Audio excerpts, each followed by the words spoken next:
Œuvre de Maria Valtorta, tome 6, chapitre 400, intitulé À Béthère, chez Jeanne, femme de Couza, les conséquences néfastes d'un entretien de Judas avec Claudia, de 12 mars 1946. Jésus, suivi de Simon le Zélote qui tient par la bride l'âne monté par Élise, frappe à la porte du gardien de Béthère. Ils n'ont pas pris la même route que la dernière fois et ils sont arrivés à la propriété de Jeanne par le petit village qui s'étale sur les pentes occidentales de la montagne sur laquelle s'élève le château. Le gardien, qui reconnaît le Seigneur, s'empresse d'ouvrir toute grande la grille qui est à côté de la conciergerie et donne accès au jardin qui précède l'habitation. Ici commence ce vrai lieu de rêve que sont les roseraies de Jeanne. Une odeur pénétrante de roses fraîches et d'essence de roses flotte dans l'air chaud du crépuscule, et quand la brise du soir, venant de l'Orient, passe en faisant onduler les arbustes en fleurs, le parfum se fait encore plus pénétrant, plus frais, plus vrai, car il provient des coteaux plantés de rosiers et triomphe des lourdes senteurs qui proviennent d'un appentis bas et large appuyé contre le mur occidental de la propriété. Le gardien explique. Ma maîtresse est là. Elle y vient chaque soir, à l'heure où se rassemblent ceux qui s'occupent de la cueillette et de l'essence. Elle leur parle, les interroge, les soigne, les réconforte. Ah, elle est bonne, notre maîtresse. Elle l'a toujours été, mais depuis qu'elle est ta disciple, je l'appelle tout de suite. C'est une période de travaux et les cueilleurs habituels ne suffisent pas à la tâche, bien qu'elle ait engagé depuis la Pâque de nouveaux serviteurs et de nouvelles servantes. Attends-moi, Seigneur. Non, j'y vais moi-même. Que Dieu te bénisse et te donne la paix, dit Jésus en levant la main pour bénir le vieux gardien que, jusqu'alors, il a écouté patiemment. Après l'avoir quitté, il se dirige vers l'appentis. Mais le bruit des pas sur la terre dure du sentier fait lever la tête à Mathias, quelque peu curieux.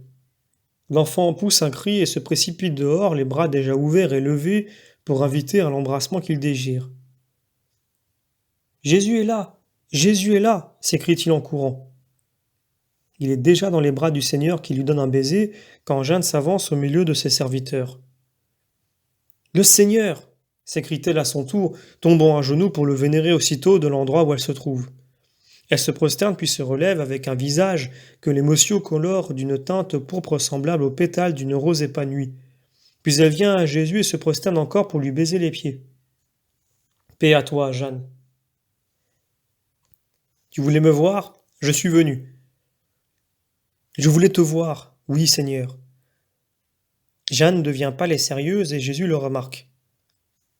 Lève-toi, Jeanne. Cousa se porte-t-il bien? Oui, mon Seigneur. Et la petite Marie, que je ne vois pas ici? Elle aussi, Seigneur. Elle y allait avec Esther apporter des remèdes à un serviteur malade. C'est pour ce serviteur que tu m'as appelé?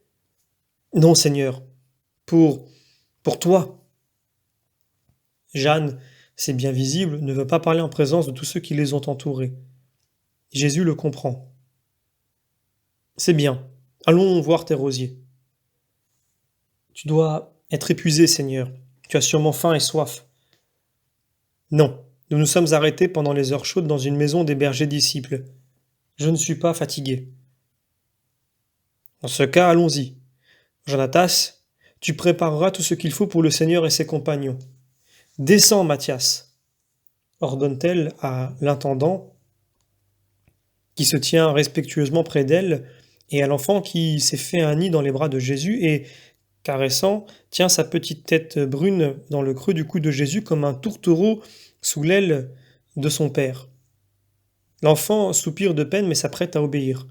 Mais Jésus dit « Non, il va venir avec nous et ne nous dérangera pas. Ce sera le petit ange devant lequel il ne peut y avoir d'acte ou d'entretien scandaleux et qui empêchera le moindre soupçon de naître dans les cœurs. Allons. » Maître, Élise et moi nous entrons dans la maison, ou bien veux-tu que nous restions près de toi? Demande Simon le Zélote. Allez, vous aussi. Jeanne conduit Jésus par une large allée qui traverse le jardin. Il se dirige vers les roseries qui descendent et remontent les versants opposés qui constituent le domaine fleuri de la disciple. Et Jeanne continue. On dirait qu'elle veut vraiment s'isoler là où il ne se trouve que des rosiers, des arbres et des oiseaux dans les branches qui se disputent une place pour dormir ou font un dernier tour à leur nid. Les roses, ce soir, encore en boutons entr'ouverts, et qui s'épanouit demain, tombereau sous les ciseaux, exhale un puissant parfum avant de se reposer sous la rosée. Il s'arrête dans une petite vallée entre deux replis de terrain sur lesquels, d'un côté, des roses carnées et de l'autre, des roses aussi rouges que des taches de sang en train de se coaguler forment de riants festons. Il y a là un rocher qui peut servir de siège ou d'appui pour poser les paniers des cueilleurs. Dans l'herbe et sur ce rocher, des roses et des pétales froissés témoignent du travail de la journée. Jeanne, de sa main ornée de bagues, dégage le siège de ses débris et dit « Assis-toi, maître, je dois te parler. Longuement. » Jésus s'assied et Mathias se met à courir çà et là sur l'herbe jusqu'à ce qu'il s'intéresse grandement à la poursuite d'un gros crapaud venu chercher la fraîcheur du soir. Et il s'éloigne en criant et en sautant de joie, allant et venant derrière le pauvre crapaud jusqu'à ce qu'il soit distrait par le gîte d'un grillon dans lequel il se met à fouiller avec une petite brindille. « Jeanne, je suis ici pour t'écouter. Tu ne dis rien ?» demande Jésus après un moment de silence. Et il cesse d'observer l'enfant pour regarder la femme disciple qui se tient debout devant lui, sérieuse et muette.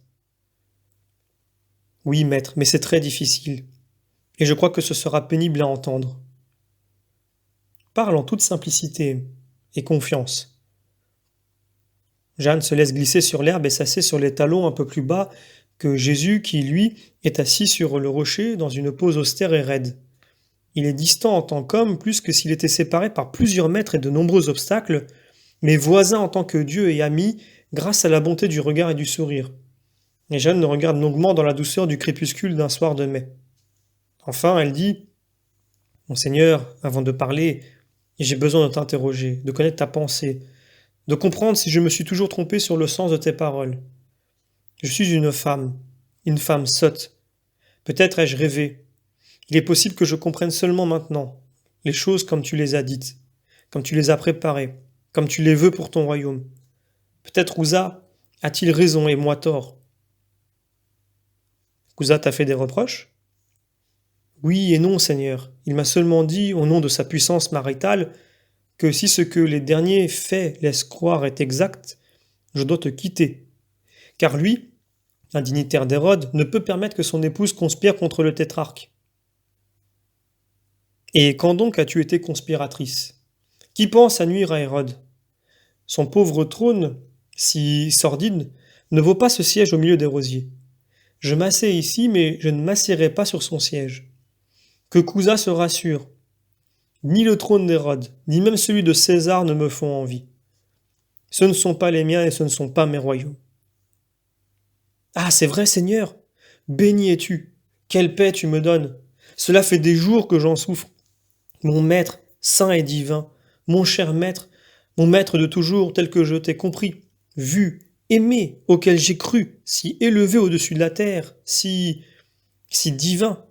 Ô mon Seigneur et Roi céleste. Jeanne saisit la main de Jésus, en baise respectueusement le dos, en restant à genoux comme en adoration. Mais que s'est-il donc passé ? Une chose que j'ignore, capable de te troubler ainsi, de brouiller en toi la limpidité de ma figure morale et spirituelle. Parle ! Quoi, maître ? Les fumées de l'erreur, de l'orgueil, de la cupidité, de l'entêtement se sont élevées comme de puants cratères et ont brouillé ton image dans la pensée de certains, de certaines, et ont essayé d'en faire autant en moi. Mais moi je suis ta Jeanne, ta grâce, mon Dieu, et je ne me serai pas perdu. Du moins je l'espère, sachant combien le Seigneur est bon, mais celui qui n'a qu'un embryon d'âme qui lutte pour se former peut mourir des suites d'une déception. L'homme qui essaie de sortir d'une mer boueuse, troublée par des courants violents pour gagner l'arrivage et le port, se purifier et connaître d'autres lieux de paix, de justice, peut être vaincu par la fatigue s'il perd la confiance en ce rivage, en ces lieux, et il peut se laisser reprendre par les courants par la fange. Or moi, j'étais infligé, torturé, par cette ruine des âmes pour lesquelles j'implore ta lumière. Les âmes que nous formons pour la lumière éternelle nous sont encore plus chères que les corps que nous donnons à la lumière terrestre. Je comprends maintenant ce que signifie être mère d'une chair et être mère d'une âme. On pleure pour notre petit enfant qui est mort, mais c'est seulement notre propre douleur. Pour une âme que nous avons essayé de faire grandir dans ta lumière et qui meurt, nous ne souffrons pas pour nous seuls, mais avec toi. avec Dieu. Car notre peine devant la mort spirituelle d'une âme est aussi ta douleur, l'infinie douleur de Dieu. Je ne sais pas si je m'explique bien. Oh, très bien. Mais fais un récit ordonné, si tu veux que je te console. Oui, maître. Tu as envoyé à Béthanie Simon le Zélote et Judas de Kériote, n'est-ce pas? Pour cette jeune fille hébraïque que les Romaines t'ont donnée et que tu as confiée à Niquée. Oui, eh bien. Elle a voulu saluer ses bonnes maîtresses, et Simon et Judas l'ont accompagnée à l'Antonia. Tu sais cela? Oui, et alors? Maître, je dois te faire de la peine. Maître, tu n'es vraiment qu'un roi de l'esprit. Tu ne penses pas à quelque royaume terrestre? Mais non, Jeanne. Comment peux-tu encore penser cela? Maître, pour avoir la joie de te voir une fois de plus divin, seulement divin. Mais précisément parce que tu l'es, je dois te faire de la peine. Maître, l'homme de Kériote ne te comprend pas, et il ne comprend pas celle qui te respecte comme un sage, comme un grand philosophe, comme une vertu sur la terre, mais t'admire et se fait ta protectrice pour cette seule raison. Il est étrange que des païennes saisissent ce que ne saisit pas un de tes apôtres, après être resté si longtemps en ta compagnie. Il est aveuglé par l'humanité, l'amour humain. Tu l'excuses, mais il te nuit, maître. Pendant que Simon parlait avec Plotina, Lydia et Valéria, Judas s'est entretenu avec Claudia en ton nom, comme ton ambassadeur. Il voulait lui arracher des promesses pour une restauration du royaume d'Israël. Claudia l'a longuement interrogé, lui a beaucoup parlé. Il pense certainement être parvenu au seuil de son rêve fou, là où le rêve se change en réalité. Maître, Claudia en est indignée. C'est une fille de Rome.